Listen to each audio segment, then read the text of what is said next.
ADC में group C और group D पदों पर 120 लोगों की भर्ती को लेकर भ्रष्टाचार और घोटाले के आरोप सामने आया है। यह प्रक्रिया इलेक्शन शेड्यूल की घोषणा के बाद किया गया था।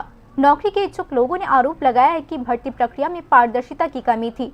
उनका दावा है कि कई योग्य बेरोजगार लोग लंबे समय से नौकरी का इंतजार कर रहे थे, लेकिन भर्ती प्रक्रिया तय नियमों और कानूनों को नजरअंदाज करते हुए किया गया। इसके बजाय उनका आरोप है कि चुनाव की घोषणा के बाद गलत असर डालकर जल्दबाजी में नौकरियां बांटी गई थी।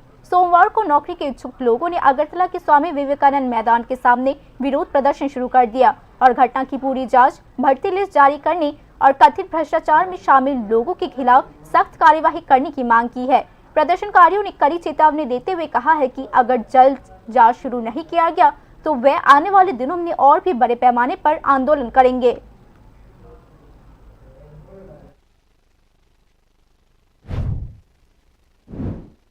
কোনো না নোটিফিকেশন দিয়ে না কোনো ইশতেহার দিয়ে না পত্রিকাতে না খবরে জানিয়ে আমাদের এই এডিসি গভর্নমেন্ট নাকি 120 জনকে নিয়োগ করে নিয়েছে এই এডিসিতে সরকার চাকরি।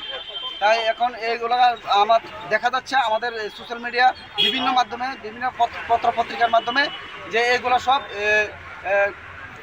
ইন্টারভিউ নিয়ে এদেরকে চাকরির পর্যন্ত নিয়ে যেয়ে ওখানে পোস্টিং হয়ে গেছে।